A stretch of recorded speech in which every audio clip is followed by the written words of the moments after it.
to see if I can try to recreate something like that using only things that I have in my apartment. And this lovely photo is by Ian Oliver Walsh. I had saved some of his work stuff to try when I have free time or when I went on inspiration. And looking through the feed, these images are just absolutely beautiful. And I did not know if I could do anything close to this. So this one seems, you know, kind of the closest to what I actually have. And I don't know how he does the lighting or anything, but I'm gonna give it my best shot. The main thing that I'm going for is trying to problem solve, do something outside of my normal time-lapse, stop-motion, hyperlapse stuff, and to see if I can expand my skills and maybe learn something that I can apply to my other work. All right, let's get started. But before I can even get started, I need to get changed because tonight we're going to an event that I can't be late for. Changed, it's 4:56, so that means I have until 5:57, almost exactly 60 minutes to do the shoot, so let's get to it. So when I was beginning learning videography, one of the first things I was always told was set up your composition first and then worry about the lights. So that's what we got here. And now we have this acting as our key light, which is gonna be our main source of light. Boom, ta-da. And that's what the shot looks like right now. So we'll just take a photo actually. Boom. So it looks pretty good. And I'm not sure if I'm gonna do this in horizontal or vertical, but that's what that looks like. And then if we just add, that's the scene. I'm gonna turn on the other light, and it just adds a little bit, so it makes our shadows a little bit softer. And we can go ahead and take a photo. Boom. Okay, so now at this point, we're gonna just be fine tuning this. So obviously I have a blue background because I didn't want to deal with all of that in there, and I think it'll just be really easy to kind of key this out, or at least I'm hoping. And yeah, we're gonna play with this. I ideally want to have this like all be the same color. Oh man, maybe I should clean that up, huh? Ugh. This is what happens when you're rushing.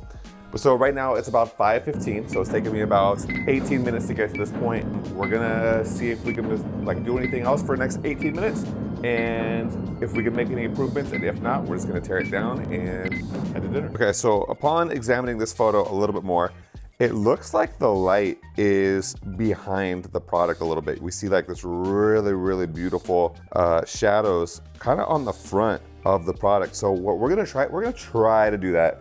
I doubt I'm gonna get anywhere close to how beautiful this looks, but hey, we have a few minutes, let's try. I have moved the light behind it, and it's kind of hitting it at this 45-degree angle.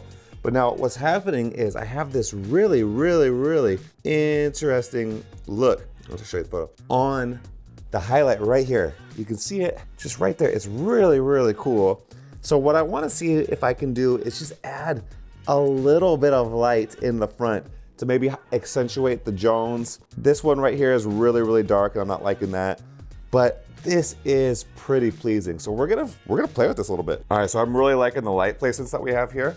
It's giving this really nice look. I'm gonna add one more light and see if I can't just get a little bit more detail on exactly what I want detail on. So one moment. This snoot, so that way it can pop a little bit of light directly on the Jones Road sign and then into that, basically into all the Jones Road signage and into the, whatever this thing is called, compacts or whatever.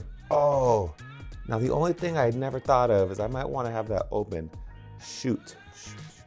And so all I'm using is just it's reusable putty, and I'm just basically using it to mount on all of these. That's what it looks like without the snoot, and then with the snoot. Okay, so I've just repositioned the snoot just to see what it looks like at a different angle and really blasted it up on a high level.